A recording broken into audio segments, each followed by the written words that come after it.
The telegram arrives at Rabaul in spare, brutal characters. Yamamoto's plane has not returned. Somewhere over the green hell of Bougainville, the commander of the combined fleet has simply vanished. It is 11:45 a.m., April 18th, 1943. The morning inspection tour was scheduled to the minute. Yamamoto was never late. Before we dive into this story, subscribe and leave a comment telling me where you're watching from. Every view helps bring more stories like this to life. In the cramped operations room, officers cluster around the message board, reading and rereading the same words as if repetition might change their meaning. Radio operators cycle through frequencies, searching for any transmission from the escort fighters, from the Admiral's bomber, from anyone. Static answers them.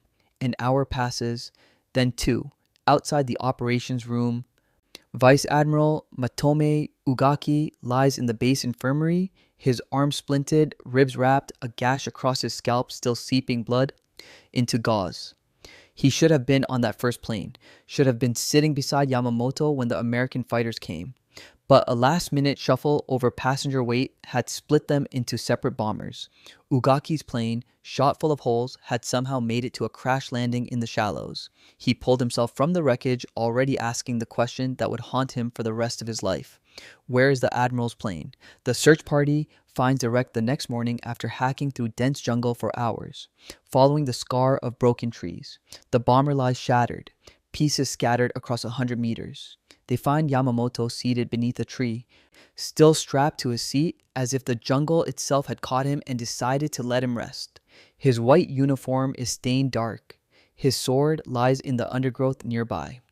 The young officer who reaches him first, a lieutenant whose name appears in no official report, stands in the humid silence and understands with terrible clarity that everything has just changed. They carry the body out on an improvised stretcher, 6 men rotating through the jungle heat. When they reach the coast, Ugaki, feverish and barely able to stand, insists on seeing him. He approaches slowly, still in his torn uniform, and stops. For a long moment, he simply stands there, swaying slightly, then bows as deeply as his broken ribs allow. His diary will later record the feeling of having his heart torn from his chest. In that moment, he says nothing at all. The confirmation message reaches Rabaul that evening. The operations room falls silent. Men who served with Yamamoto for years look at each other, then away. Now someone has to tell Tokyo. But before they compose that message, before they encode it and send it up the chain, an air staff officer at the back of the room says what several of them are thinking, but no one wants to hear. If the Americans knew exactly where to find him at exactly the right time, he doesn't finish the sentence. He doesn't need to. The implication hangs in the still air like smoke. How did they know? To understand why Yamamoto's death struck such terror into the hearts of Japan's admirals, and why that unspoken question about enemy intelligence would poison every strategic decision that followed, you need to understand who Yamamoto was and why his loss could not be replaced. Admiral Isoroku Yamamoto was not just another fleet commander. He was the architect of the Pearl Harbor attack, the central strategic mind behind Japan's naval war, and paradoxically, the man who had warned before the conflict began that fighting the United States would be a fatal mistake. He had lived in America, studied at Harvard, understood American industrial capacity in a way that most of his colleagues did not. He had told his superiors that Japan might run wild for 6 months, perhaps a year, but after that, he had no confidence in victory.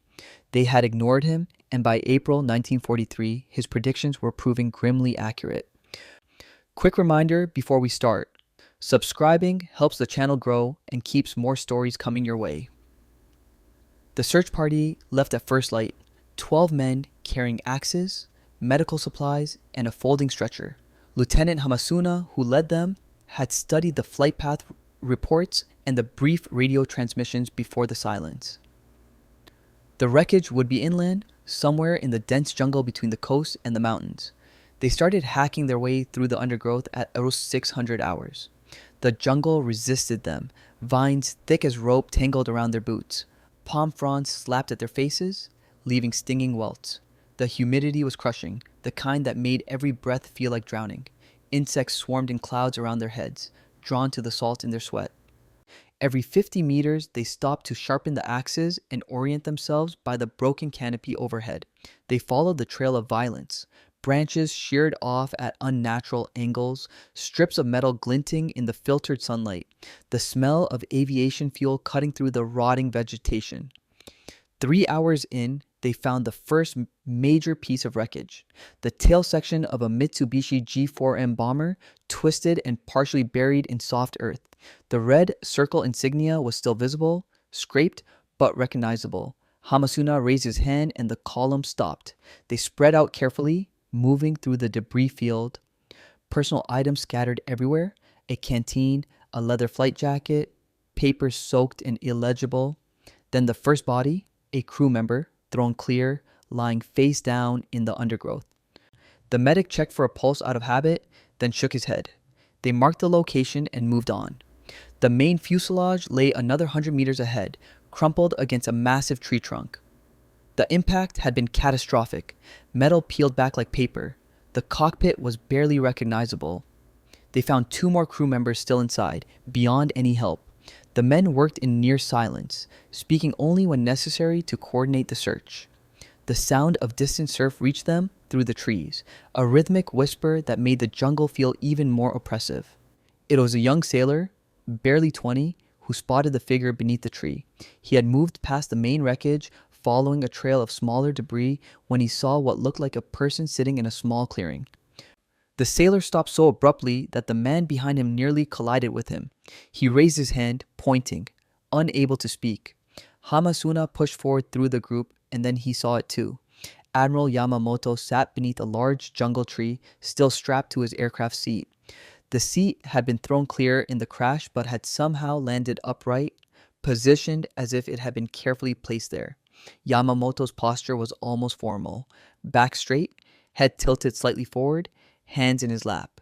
His white dress uniform was immaculate except for the dark stains across the chest and shoulder. His sword lay in the grass beside him, the blade still in its scabbard. For a surreal moment, it looked as if the Admiral had simply chosen this spot to sit and contemplate the jungle canopy above. Then Hamasuna saw the wound. The exit wound through the jaw, the unnatural stillness of the chest, the way the flies had already begun to gather. The lieutenant stood frozen, his mind struggling to process what his eyes were showing him. He had never met Yamamoto, had seen him only once, from a distance, during a fleet review, but every officer in the Imperial Navy knew that face. This was the man who had planned Pearl Harbor, who had commanded at Midway, who represented the strategic genius of the combined fleet, and now he sat dead beneath a jungle tree, abandoned by the war he had tried to win. The medical officer, a gray-haired surgeon named Tabuchi, approached slowly. He knelt beside the body, checking for vital signs with a professional detachment that barely concealed the shock in his eyes. His hands moved through the procedures, checking the carotid artery, listening for breath sounds, examining the wounds. Finally, he stood and turned to face Hamasuna. His voice was steady but quiet, almost a whisper. He is gone. Death was immediate. No one spoke for a long moment. Around them, the jungle continued its indifferent noises, bird calls, insect hums, the rustle of leaves. The search party stood in a loose semicircle, some removing their caps, others simply staring. This was no longer a search and recovery mission. This was something else entirely, a turning point that each of them could feel but none could articulate. They improvised a stretcher from wreckage and palm fronds, lashing it together with parachute cord. 6 men lifted Yamamoto's body, still in its seat, and transferred it as gently as possible. The weight was considerable. They established a rotation. 6 carriers. 6 resting, switching every 20 minutes. The journey back took most of the day. The men who carried him said later that the heat and exhaustion felt like a kind of penance, though for what sin they could not say. By the time they reached the coast, word had already spread through the base. Men lined the path from the jungle's edge to the medical tent, standing at attention as the stretcher passed. Ugaki, who had refused to remain in the infirmary despite his injuries, waited near the tent entrance. His arm was in a sling, his head wrapped in fresh bandages, his face gray with pain and fever. When the stretcher came into view, he stepped forward unsteadily. The men carrying Yamamoto stopped and carefully lowered the stretcher to the ground. Ugaki approached slowly, each step deliberate despite his obvious agony. He stopped 3 meters away and simply looked. For nearly a full minute he stood there, swaying slightly in the sea breeze, his good hand clenched at his side. Then he bowed, deeply and formally, holding the position despite the protest of his broken ribs. When he straightened, his eyes were dry, but his face had taken on an expression the witnesses would later struggle to describe. Loss, certainly. Guilt, perhaps, but also something else. A terrible understanding of what this death meant for everything that would follow. That evening, the definitive telegram went out to Rabaul headquarters, then to Tokyo. The wording was spare, almost clinical. Commander-in-Chief, Combined Fleet confirmed killed in action 18 April. Body recovered. Cause of death, enemy fire. In the operations room where the message was drafted, men who had served with Yamamoto for years stood in silence after the transmission was sent. Outside, the tropical night fell quickly, and with it, the growing realization that the questions no one wanted to ask were about to become impossible to ignore. The message reached Tokyo just after midnight on April 19th. A duty officer at the Naval General Staff Headquarters decoded it twice, checking each character group against the cipher tables, hoping he had made an error. He had not. He folded the message flimsy with hands that had begun to tremble slightly, placed it in a sealed envelope, and walked quickly to the staff car waiting in the courtyard. The drive to Admiral Osami Nagano's residence took 12 minutes through empty streets. Nagano was 61 years old, gray-haired, and had not slept properly in months. The war that had begun with such stunning victories had ground down into something else entirely. A brutal contest of attrition that Japan was slowly, unmistakably losing. Guadalcanal had been abandoned just 3 months earlier after 6 months of savage fighting. The Americans were building ships faster than Japan could sink them. Nagano went to bed each night with these calculations running through his mind like an abacus that never balanced. When the aide knocked on his door at 0040 hours, he was not sleeping. He was sitting at his desk, smoking, staring at intelligence reports about American carrier movements in the South Pacific.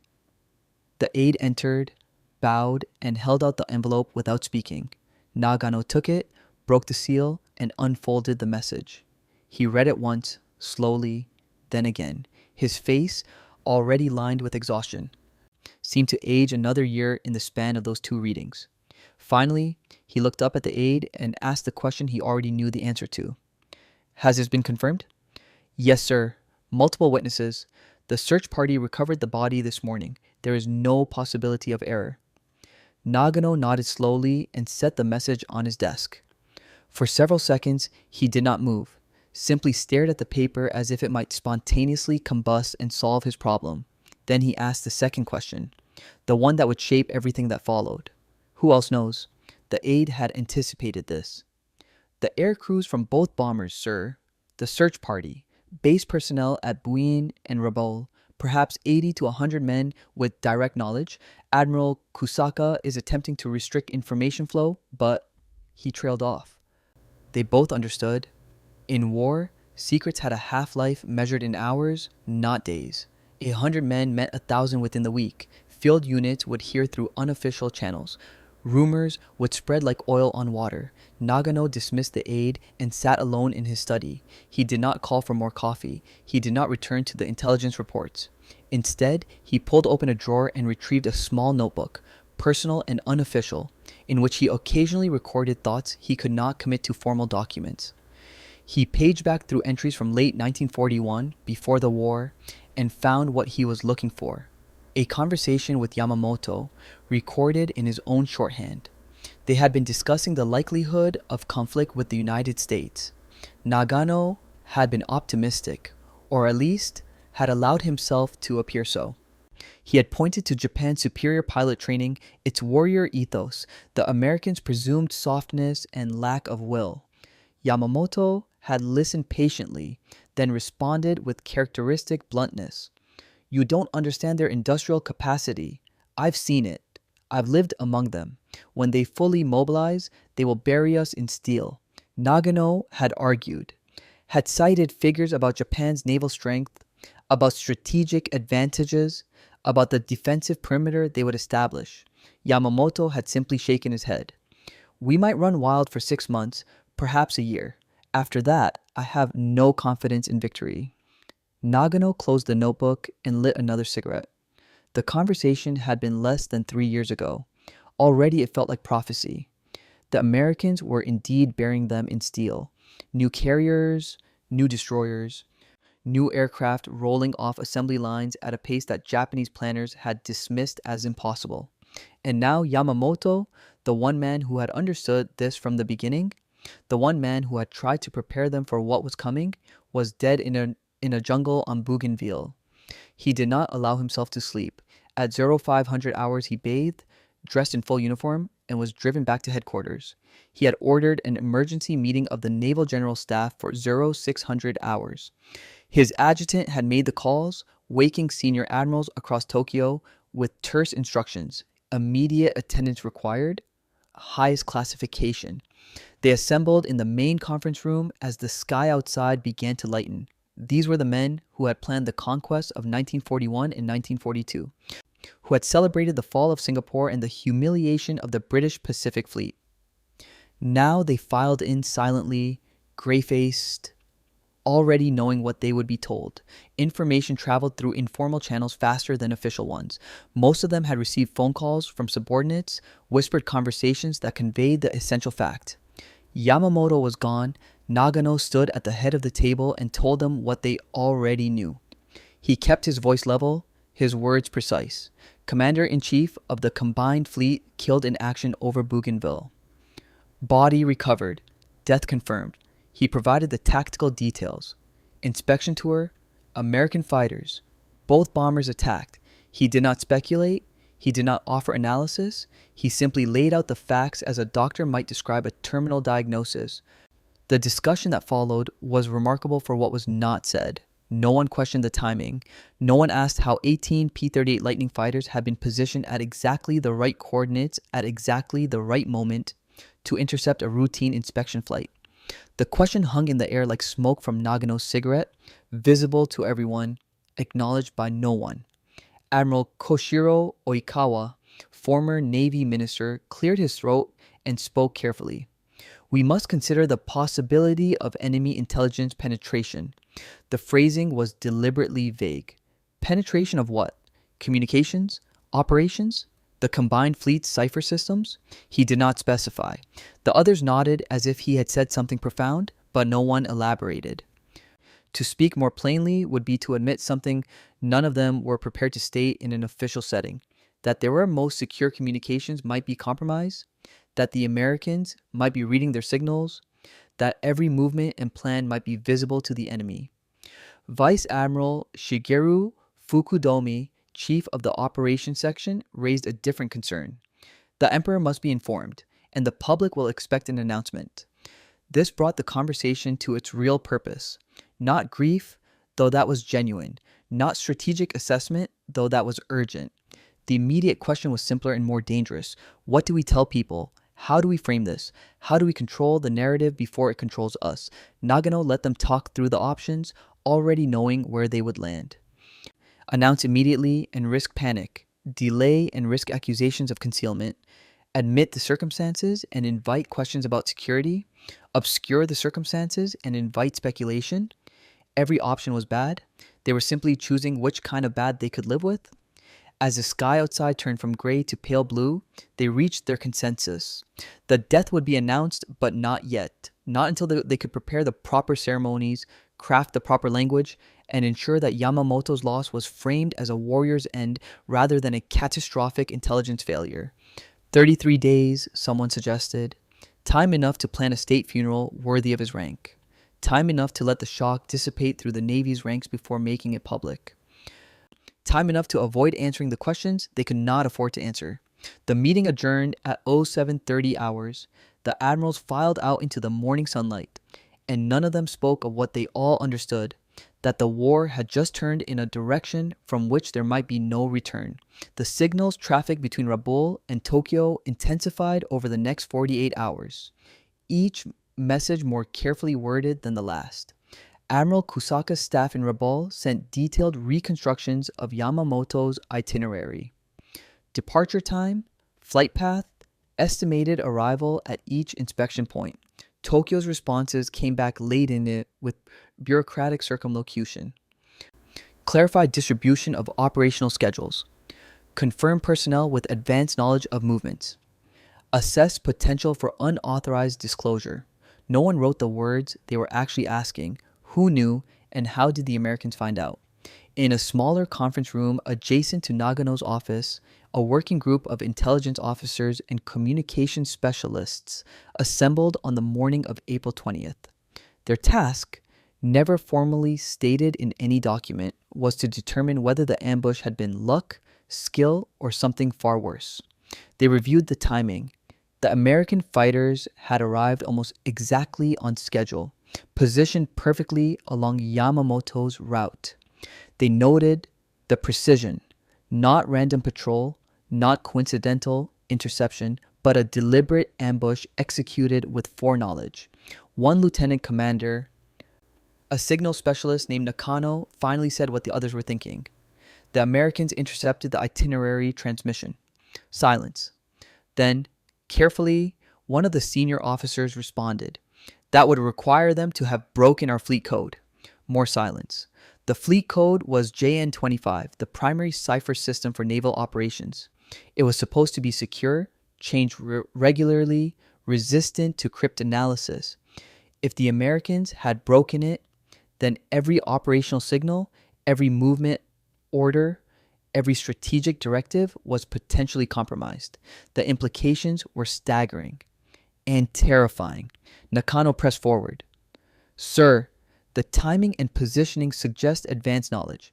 If we assume the alternative, that this was coincidence or routine patrol, the statistical probability becomes that will be enough. Lieutenant Commander, the senior officer's voice was flat. Your observations will be noted. This group will submit a report to Admiral Nagano recommending enhanced communication security procedures. We will not speculate beyond the evidence available.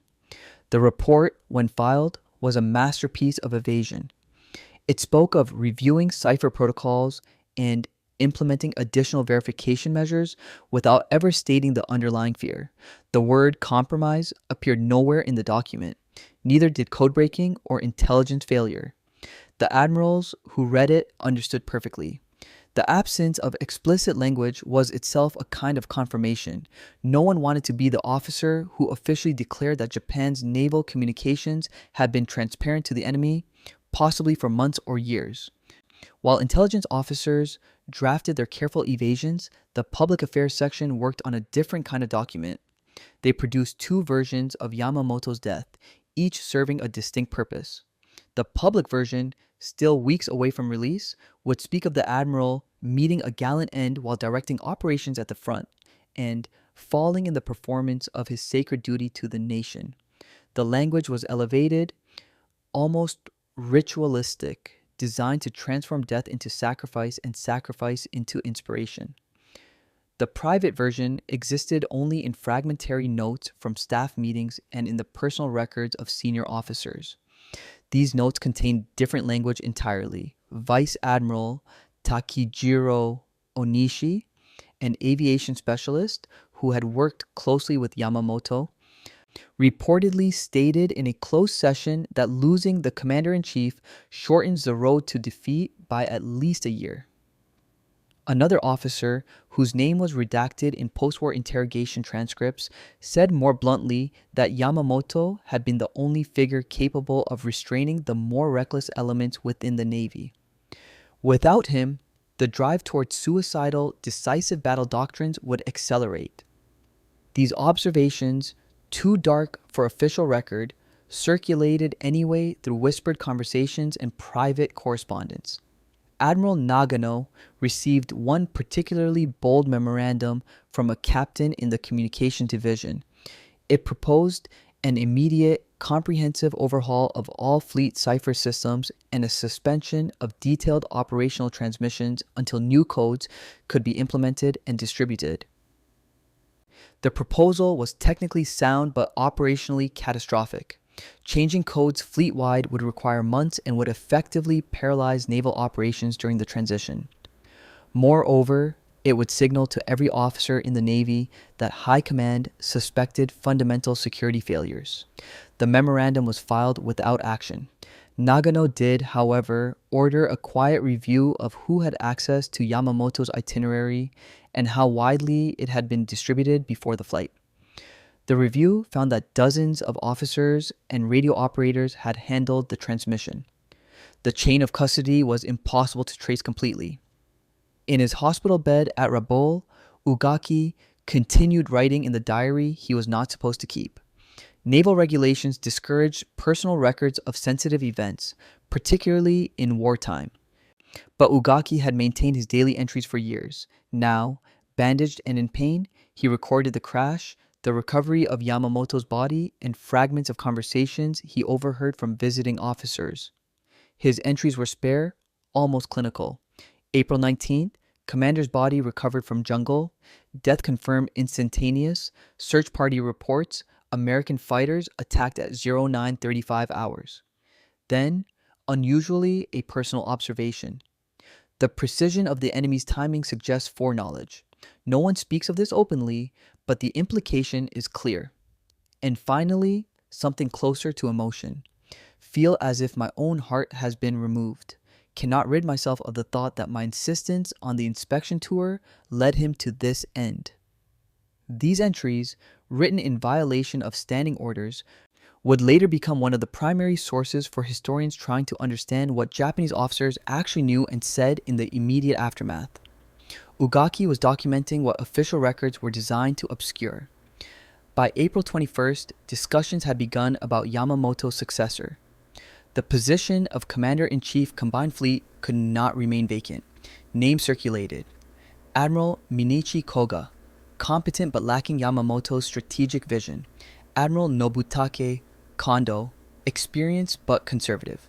No one was enthusiastic. One staff officer described the task ahead as attempting to win an unwinnable war with the only man who understood it was unwinnable already dead. The comment was not recorded in minutes, but was remembered by those present. Koga was appointed on April 21st. When informed, he reportedly received the news with more resignation than honor.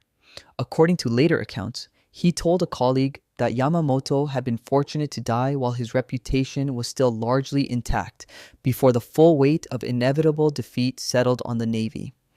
It was a strange kind of compliment, edged with bitter self-awareness. Koga understood what he was inheriting, not command of a victorious fleet, but stewardship of a losing war. Late on the evening of April 22nd, after another long meeting about funeral arrangements and public messaging, two senior staff officers stood smoking in a courtyard at headquarters. One of them, his voice barely above a whisper, said what many were thinking but few would voice. If they can kill him, in the middle of nowhere, at exactly the right moment, they can kill any of us. Anytime they choose. His companion did not respond. He did not need to. The same thought had occurred to every admiral who had seen the ambush reports. The Americans had not just killed Yamamoto. They had demonstrated reach, precision, and knowledge that made every subsequent operation feel exposed. From that point forward, the war would be fought with the understanding that the enemy might be reading every transmission, anticipating every move, waiting in the sky over the next inspection tour or strategic transit. The invisible war, the one fought in cipher rooms and radio intercepts, had suddenly become more terrifying than the visible one. The order went out on April 23rd, coded priority, distribution limited to commanding officers at the squadron level and above, no discussion of recent command changes, no speculation regarding senior personnel movements, no unauthorized diary entries concerning operational matters.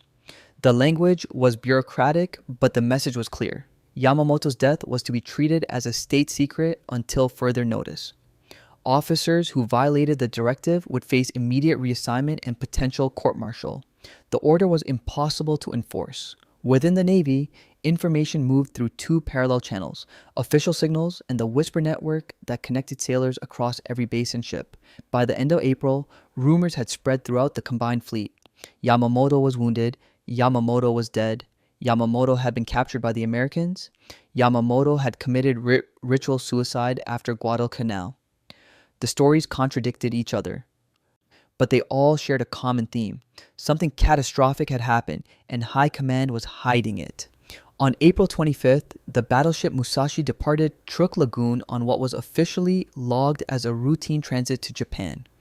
Aboard, in a sealed cabin guarded by armed sentries, was a white wooden box containing Yamamoto's ashes. The cremation had been conducted at Rabaul with minimal ceremony and maximum secrecy. Only a handful of officers had attended. The ashes were placed in the box. The box was wrapped in white cloth, and no documentation was filed that would indicate what the Musashi was actually carrying. The crew knew anyway. Sailors always knew. They spoke in lowered voices between watches, speculating about why the Admiral's death required such extraordinary concealment. The journey took 2 weeks. During that time, the battleship maintained radio silence except for essential position reports. Officers aboard moved through their duties with a strange, muted tension. In the officers' mess, conversation stopped when certain topics arose. In the enlisted berthing spaces, men traded theories they had heard from friends stationed at Rabaul or Bougainville. One persistent rumor claimed that Yamamoto had been shot down by American fighters who had been waiting specifically for him, which raised uncomfortable questions about how the enemy had known where to look. That rumor was officially denied whenever it surfaced, but the denials only seemed to confirm suspicions. Back at Rabaul, Ugaki deteriorated. His broken arm was healing poorly, infection setting in despite antibiotics. The gash across his scalp had required additional sutures. His ribs made every breath painful. Worse than the physical injuries was the fever that came and went in waves, leaving him disoriented and unable to sleep for more than an hour at a time. The doctors wanted to evacuate him to a rear area hospital, but Ugaki refused. He remained in his quarters, writing in his diary, during lucid intervals, recording details that would have gotten him arrested had anyone known. April 28th. Still no public announcement. Base personnel speculate wildly, morale suffering from uncertainty more than from truth. Then, my own guilt increases daily. If I had not pressed for the inspection tour, if I had remained silent, he would still be alive. I survive while the finest mind in the Navy lies in ashes. There is no honor in this. The entries grew more fragmented as May progressed. Some days, he wrote nothing. Other days, multiple entries, disjointed thoughts about responsibility and failure. His staff worried about him, but they had orders not to discuss the subject that was consuming him, so they said nothing and watched him deteriorate. Across Japan, civilians sensed that something was wrong. The Navy's silence was too profound, too deliberate. Normally, when senior officers died, there were announcements, ceremonies, carefully crafted stories of heroic sacrifice. This time, nothing. The absence of information created a vacuum that rumor rushed to fill. Some claimed Yamamoto had been killed in a suicide attack on an American carrier group. Others insisted he had taken his own life to atone for recent defeats following the samurai tradition of seppuku. A few whispered that he had been assassinated by political enemies within the military, that the war faction had eliminated him for his pre-war opposition to conflict with America. Enemy propaganda, broadcast from Allied radio stations, offered its own versions. Some claimed Yamamoto had been killed in an American air raid on Rabaul. Others suggested he had been captured and was being interrogated. The broadcasts were designed to sow confusion, and they succeeded. Japanese citizens, unable to get reliable information from their own government, found themselves wondering if enemy radio might actually be more truthful than official silence. In Tokyo, the Naval General Staff wrestled with an increasingly untenable situation. The longer they delayed the announcement, the worse the eventual revelation would be. But they could not determine how to frame Yamamoto's death without exposing uncomfortable truths. If they admitted he had been ambushed during an inspection tour, it would raise questions about operational security. If they claimed he died in combat operations, it would invite scrutiny when details inevitably leaked. If they said nothing at all, the rumors would metastasize into something worse than reality. Admiral Nagano convened multiple meetings on the subject, each one circling the same problems without finding solutions. The public needed to know. The emperor needed a formal briefing. Allied ceremonies require preparation, but every scenario they drafted contained vulnerabilities. One staff officer suggested announcing that Yamamoto had died in an aircraft accident during operational duties, which was technically true but deliberately vague. Another proposed emphasizing his death at the front, which carried the implication of combat without specifying circumstances. They debated language with the intensity of lawyers parsing contracts, knowing that every word would be scrutinized and dissected. By mid-May, the decision crystallized. They would announce the death, frame it as a warrior's end in the performance of duty, and accompany it with plans for a state funeral of unprecedented scale. The ceremony would be so grand, so meticulously orchestrated, that it would overwhelm questions about circumstances. Grief and ritual would substitute for explanation. The narrative would be about honor, sacrifice, and national loss, not about intelligence failures or enemy code breaking. The announcement was scheduled for May 21st, 33 days after Yamamoto's death. In those final days before the public revelation, senior officers privately acknowledged what they could not say openly. In a late-night conversation recorded in fragmentary notes, Vice Admiral Shigeru Fukudome told a colleague that Japan's direction was now irreversible. "We have lost the one man who might have found a way to negotiate an acceptable end," he said. "Now we will fight until there is nothing left to fight with." Another admiral, whose identity was redacted in post-war documents, was more blunt. "Yamamoto knew this war was a mistake from the beginning. Now he's dead, and we're left to finish his mistake for him. There is no good ending ahead, only degrees of catastrophe." These conversations, whispered in smoke-filled rooms after official meetings had adjourned, revealed the truth that the 33 days of silence had been designed to suppress. The admirals were not concealing Yamamoto's death to protect operational security or to preserve morale. They were concealing it because they had no idea how to tell their nation that the war they were losing had just lost its only leader who might have understood how to stop losing it. The silence was not strategy.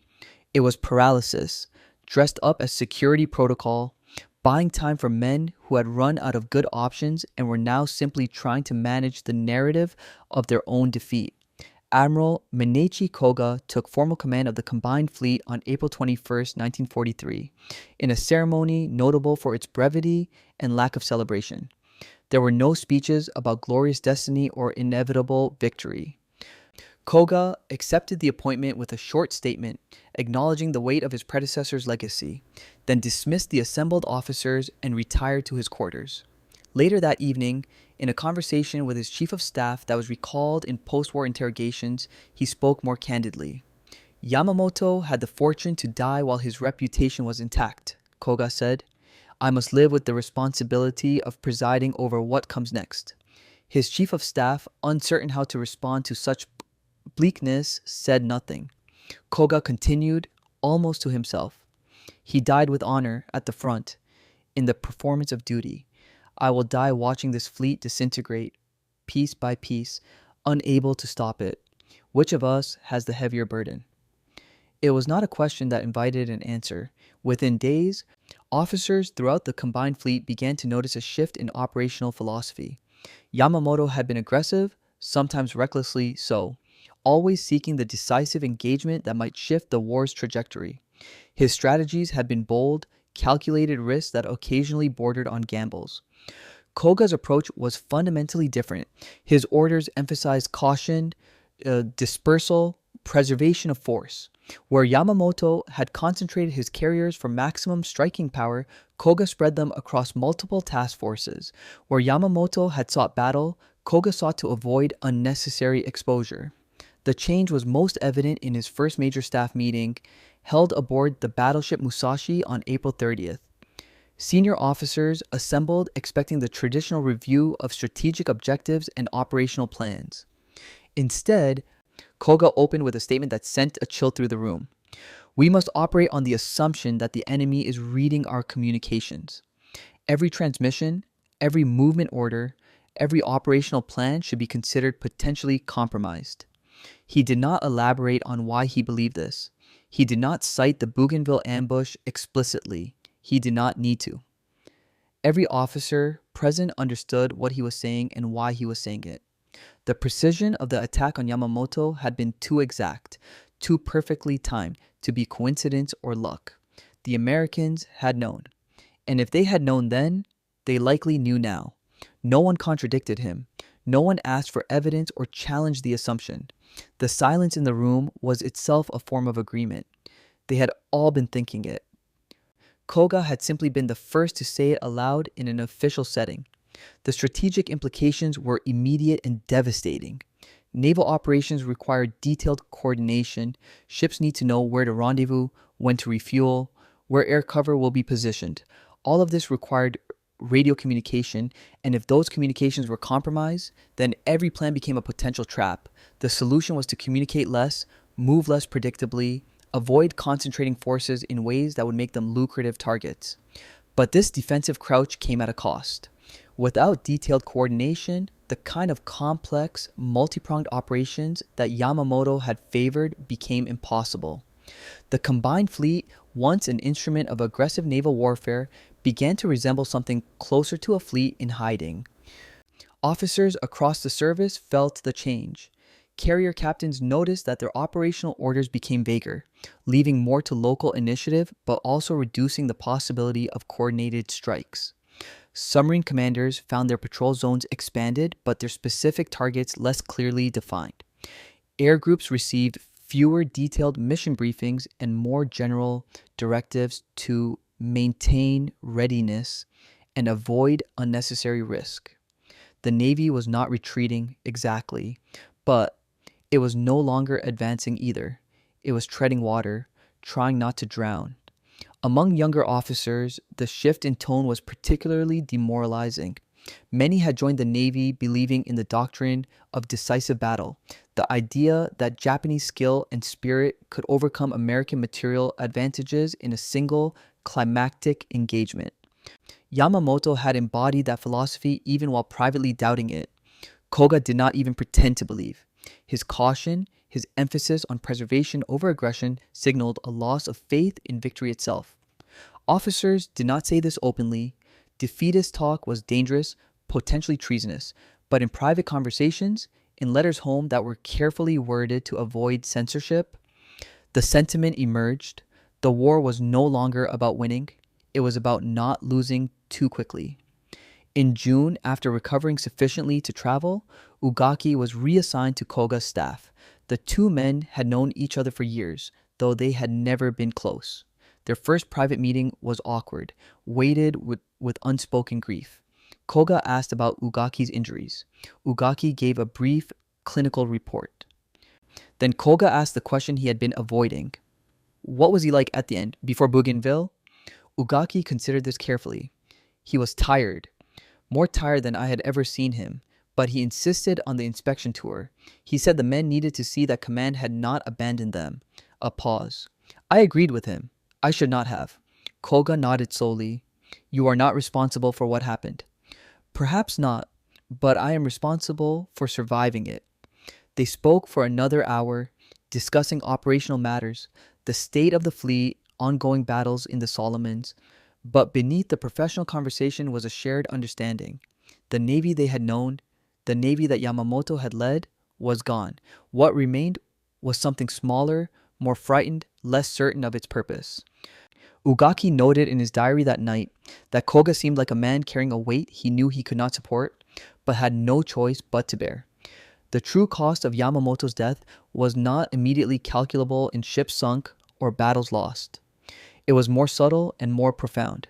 Japan's Navy had lost the one figure capable of balancing aggression with realism, of pushing for decisive action while understanding the limits of what was possible.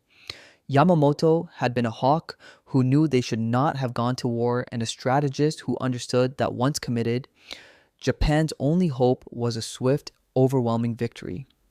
With him gone, those tensions collapsed.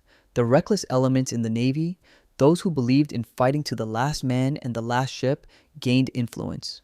The cautious elements, like Koga, tried to slow the inevitable. Neither group had a strategy for winning. They only had strategies for different kinds of losing. By late 1943, American intelligence intercepts would note a marked change in Japanese naval communications patterns. Transmissions became shorter, less detailed, more irregular. High-ranking officers moved less frequently and with less advance notice.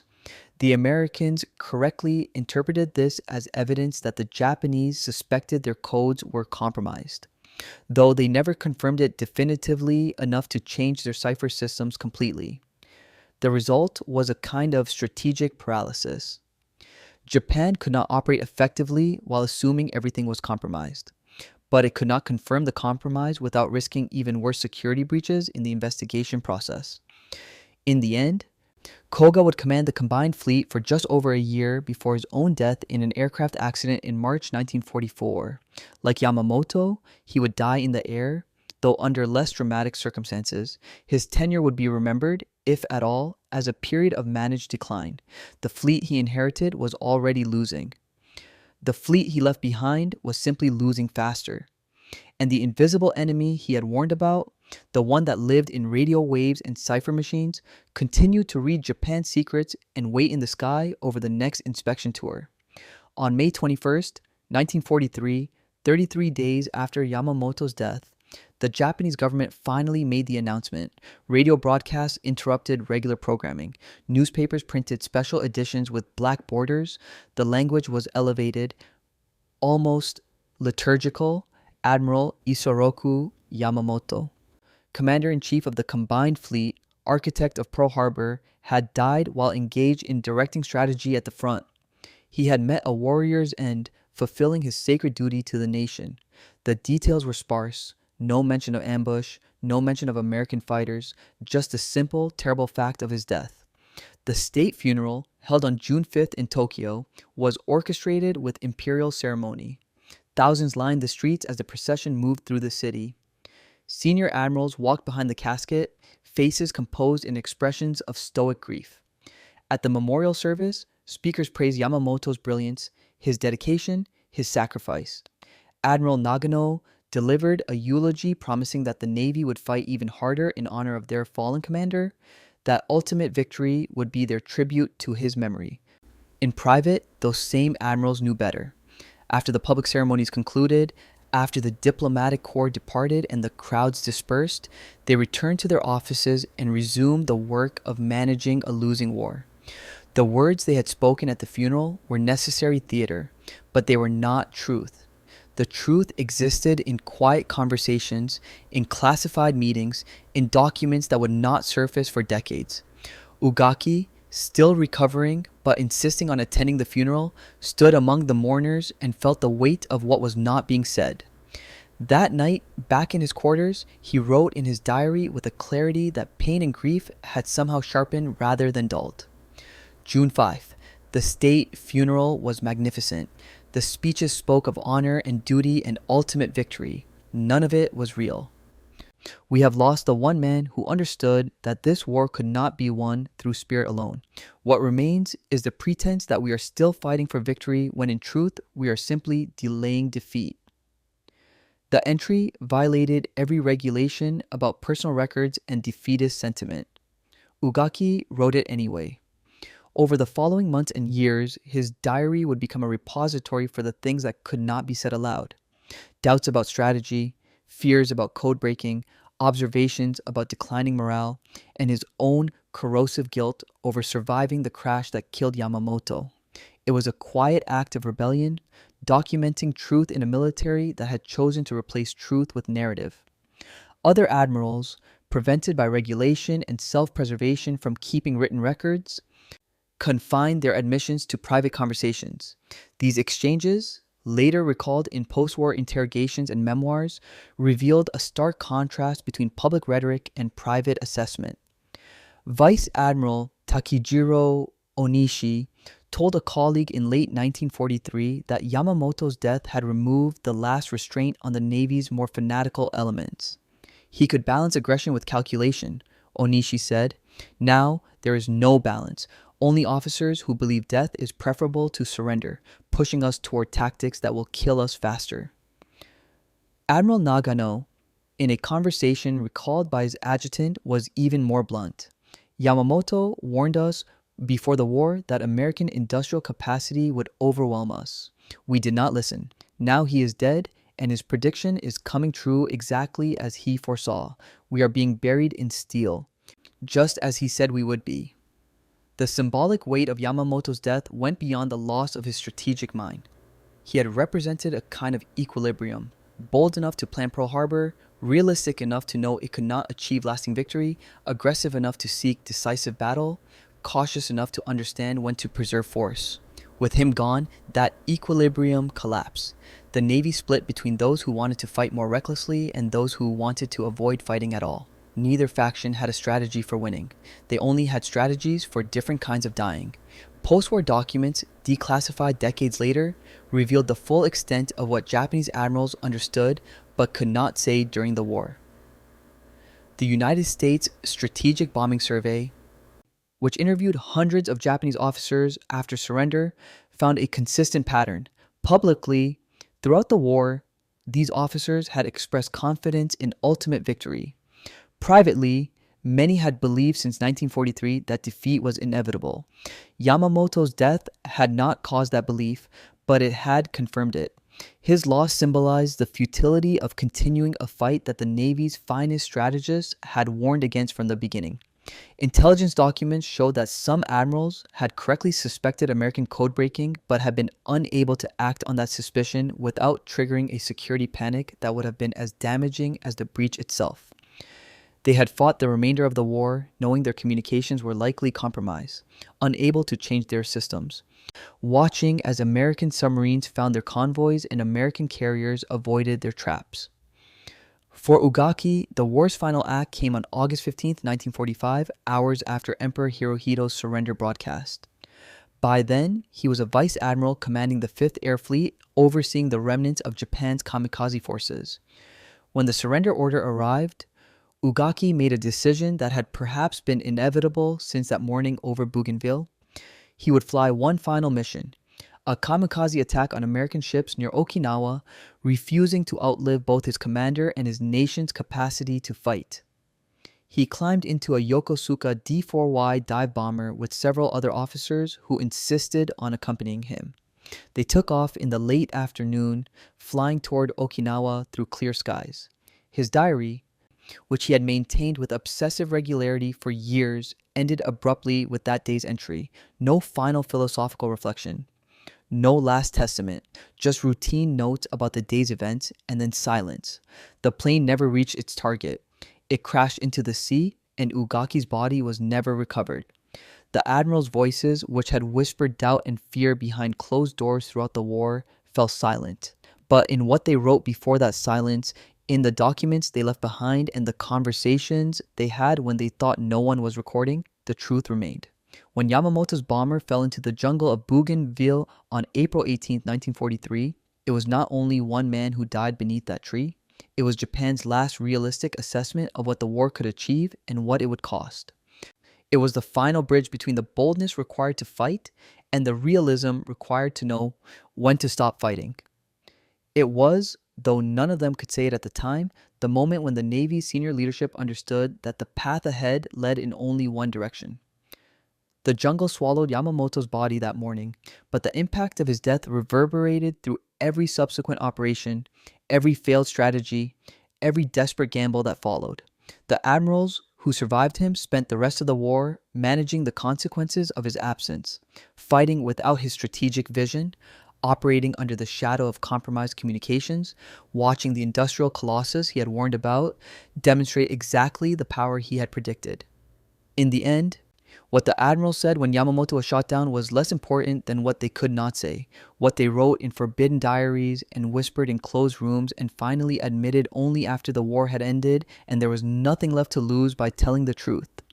They knew even in April 1943, that the fall of that single bomber marked the beginning of their end. They simply could not afford to say so until the saying no longer mattered.